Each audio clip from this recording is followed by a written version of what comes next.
जय हिंद साथियों, उम्मीद है आप अच्छे होंगे। साथियों ज़रा विचार करिए कि आपको गिरफ्तार कर लिया गया और आपको अ, आजीवन कारावास या मृत्युदंड या 1 महीने, 2 महीने, 4 महीने मान लीजिए आपको सज़ा भी दे दी जा रही है और आपको सुनवाई का कोई अवसर ना दिया जाए। आपको अपना पक्ष रखने की कोई बात ना कही जाए। आपको अपनी बात कहने का कोई अधिकार ना दिया जाए, अवसर ना दिया जाए। तो आप क्या महसूस करेंगे और क्या इस प्रकार की शासन व्यवस्था में एक सभ्य समाज का सृजन हो सकेगा या एक सभ्य नागरिक अपना जीवन जी सकेगा? एक तानाशाह, एक लोकतांत्रिक देश, एक सभ्य समाज और एक तानाशाह जहाँ शासन करता है, उस समाज में आखिर क्या अंतर होता है? हम तानाशाही व्यवस्था किसको कहते हैं? लोकतांत्रिक व्यवस्था किसको कहते हैं? और सभ्य समाज या अ, रूढ़ियों से ग्रसित समाज, इनमें अंतर क्या होता है? एक सभ्य मानव बनने के लिए हमें सबसे ज़रूरी चीज़ क्या चाहिए? कई सारे सवाल हम लोगों के सामने हैं।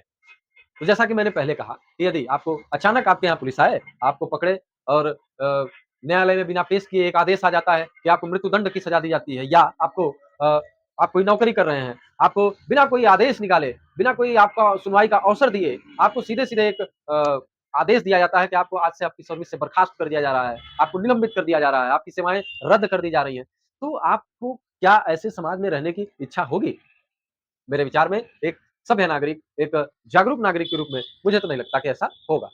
तो ये हम लोग हमारे साथ नहीं हो रही है, हम लोगों के साथ नहीं हो पा रही है, तो आखिर कैसे? तो हमारे संविधान में हमें मौलिक अधिकार दिए गए। हमारे संविधान में फंडामेंटल राइट जिसके अंतर्गत अनुच्छेद 32 हमें प्राप्त हुआ। अनुच्छेद 32 में हम अपने फंडामेंटल राइट जो अन्य हैं 14 से 18, 19 से 22 तो इस तरीके के जो अन्य अधिकार हैं, इन अधिकारों की सुरक्षा के लिए हमें अनुच्छेद 32 मिला हुआ है। और अनुच्छेद 21 के अंतर्गत, अनुच्छेद 20 के अंतर्गत, अनुच्छेद 22 के अंतर्गत कानूनी रूप से गिरफ्तार अगर किया जा रहा है, तो उसकी जवाबदेही, उसकी शुचिता सुनिश्चित की जा सके, इसके लिए भी उपबंध किए गए हैं। अनुच्छेद 20 हमें बताता है कि हमें किस प्रकार से अपना बचाव करना चाहिए, हमें अपना बचाव क्या है, हमारे पास अधिकार क्या है गिरफ्तारी से संरक्षण के। तो सारी चीज़ों का विवरण हमें दिया गया। आखिरकार ये चीज़ें आई कहाँ से? सवाल यही है, ये चीज़ें आई कहाँ से? तो चूँकि हम लोग जानते हैं कि विधि में एक सिद्धांत बहुत महत्वपूर्ण सिद्धांत है, जो कि नैसर्गिक न्याय का सिद्धांत इसको कहते हैं। इसको कहीं-कहीं प्राकृतिक न्याय भी कहा जाता है। हमारे देश की अदालतें, चाहे supreme court, high court, lower court में भी इस सिद्धांत की, इस न्याय की दलील दी जाती है कि हमें प्रकृति से प्राप्त कुछ न्याय के अधिकार हैं, जो कि छीने नहीं जा सकते एक सभ्य समाज में। कई बार आपने पेपर में, न्यूज़ में, कई जगह आपने कभी देखा ज़रूर होगा कि हमारे हाई कोर्ट या सुप्रीम कोर्ट के द्वारा ऐसा कोई टिप्पणी किया जा रहा है, कोई जजमेंट दिया जा रहा है, जिसमें प्रिंसिपल ऑफ नेचुरल जस्टिस की बात की जा रही है, नैसर्गिक न्याय के सिद्धांत की बात की जा रही है, प्राकृतिक न्याय के सिद्धांत की बात की जा रही है। आखिर ये सिद्धांत है क्या? इस सिद्धांत का बुनियाद क्या है? तो संक्षेप में इन चीज़ों को हम लोग समझने का प्रयास करते हैं। तो विधि का जो विकास हुआ, प्राचीन समय में सबसे पहले माना जाता है कि विधि का अगर विकास हुआ तो एथेंस में विधि का विकास हुआ और लैटिन भाषा थी उनकी, तो विधि में लैटिन मैगज़ीन का बड़ा रोल होता है और ये एक मैगज़ीन इसी में से एक मैगज़ीन है जो बताती है, जिसके आधार पर नैसर्गिक न्याय का सिद्धांत आधारित है। इसमें हमारी जो एक लैटिन मैगज़ीन है, उसको कहते हैं नीमो नीमो जुडेक्सा नेमो जुडिक इन कौसा सुआ कौसा सुआ हिंदी में भी मैं लिख देता हूं कि नैसर्गिक न्याय के सिद्धांत के आधारित जो लैटिन मैगजीन है वो है नीमो जुडेक्स इन कौसा कौसा सुआ ये एक लैटिन मैगजीन है। ये एक लैटिन मैगजीन है। इस मैगजीन का अर्थ क्या होता है? जैसे अभी जो मामला चर्चा में है, इस समय लगातार चर्चा में चल रहा है कि किसी व्यक्ति पर कोई अधिकारी है, कोई आईएएस है, कोई आईपीएस है, कोई अधिकारी है, उस अधिकारी पर भ्रष्टाचार का आरोप लग जाए, उस अधिकारी पर कोई आरोप लग जाए और उसी अधिकारी को यदि उस आरोप की जांच करने को दे दिया जाए, तो क्या वो न्याय कर पाएगा? ज़ाहिर-सी बात है पक्षपात करेगा। और यदि मान लीजिए कोई न्यायाधीश है और उस न्यायाधीश पर भ्रष्टाचार का आरोप लग जाता है, तो वो न्यायाधीश भी अपने मामले की अगर सुनवाई करेगा, तो क्या अपने खिलाफ करेगा? ज़ाहिर-सी बात है अपने पक्ष में करने की कोशिश करेगा। यानी कि निष्पक्ष सुनवाई नहीं कर सकेगा, अन्याय कर देगा।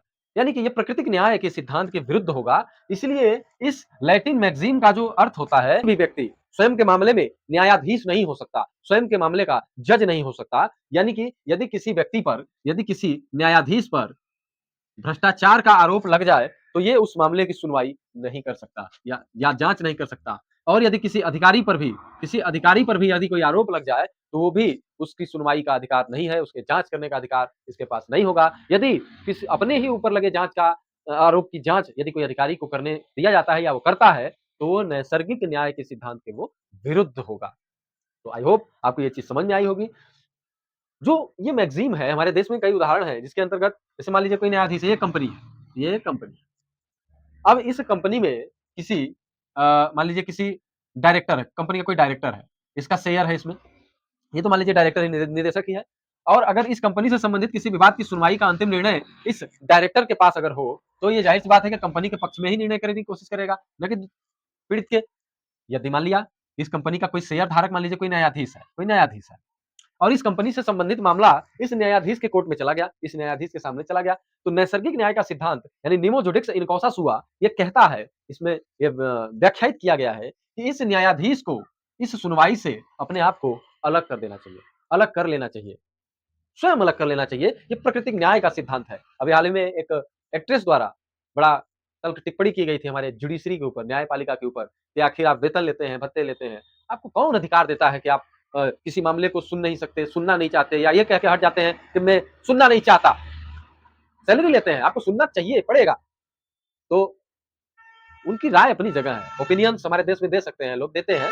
और हमारी जुडिशरी का भी मानना है कि उसकी समालोचना होनी चाहिए, समालोचनात्मक होनी चाहिए, आलोचना हो तो पॉजिटिव वे में होनी चाहिए। तो उन एक्ट्रेस द्वारा अपना विचार व्यक्त किया गया कि आखिर कोई जज किसी मामले की सुनवाई से अपने आप को अलग कर लेता है, क्यों कर लेता है भाई?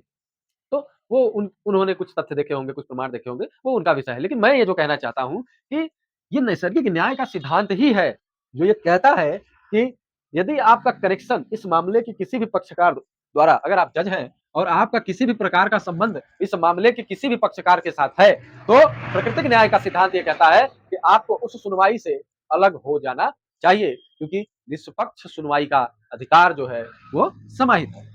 ये प्राकृतिक न्याय का सिद्धांत है। ये क्या है? प्राकृतिक न्याय, नेचुरल लॉ का सिद्धांत। अब ये चीज आपको समझ में आई होगी।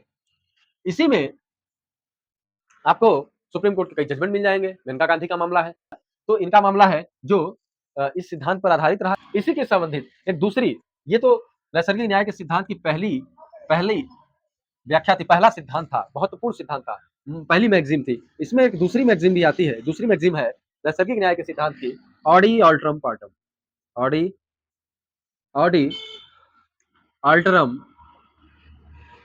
Partum, audi alteram partem. इसका मतलब यह होता है अपना पक्ष रखने का अधिकार। किसी व्यक्ति को यदि आरोप उसके ऊपर लगाया जाता है या उसके खिलाफ कोई कार्रवाई होनी है, तो हम उसको अपना पक्ष रखने का अधिकार देते हैं। ये न्याय की मूल अवधारणा है। प्राकृतिक न्याय के सिद्धांत में बहुत महत्वपूर्ण धारणा में ये चीजें लाई गई और ये लैटिन मैगजीन जो है ऑडी अल्ट्रम पार्टम इस चीज को व्याख्यायित करता है कि हमें निष्पक्ष सुनवाई का अधिकार है, अपना पक्ष रखने का अधिकार है। और तो हम जो है हमारे सामने जो व्यक्ति हमारे ऊपर जो आरोप लगा, हमारे सामने जो व्यक्ति बैठा हुआ है, वो भी प्रभाव से मुक्त होना चाहिए।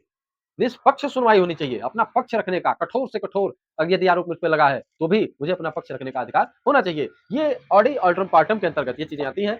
तो कुल मिला-जुला कर नैसर्गिक न्याय का सिद्धांत प्रकृति द्वारा प्रदत्त सिद्धांत है, प्रकृति द्वारा प्रदत्त न्याय की व्यवस्था है जो हर नागरिक को उपलब्ध है। और जिस देश में ये दोनों सिद्धांत प्राकृतिक न्याय का सिद्धांत का अनुपालन नहीं किया जा सकता, तो हम कह सकते हैं उस देश की न्याय व्यवस्था नहीं है, उस देश में न्याय व्यवस्था धराशायी है। तो एक सभ्य समाज में प्राकृतिक न्याय आवश्यक है, जिसको नैसर्गिक न्याय है। और इस प्रकार के यदि न्याय नहीं होगा, तो हम तमाम नियम कानून बना लें, तमाम व्यवस्था बना लें, कोई फ़र्क नहीं पड़ने वाला, क्योंकि जब नैसर्गिक न्याय ही नहीं है, तो फिर अन्य न्याय करने का कोई औचित्य नहीं बचता है। तो आई होप आपको वीडियो अच्छा लगा होगा, इसको लाइक कर दें, शेयर कर दें और हाँ, चैनल को ज़रूर सब्सक्राइब कर दें। अगर फेसबुक पेज पर देख रहे हैं, तो मेरे पेज को फॉलो ज़रूर कर दें। तो वीडियो अच्छा लगा तो बहुत-बहुत धन्यवाद। जय हिंद।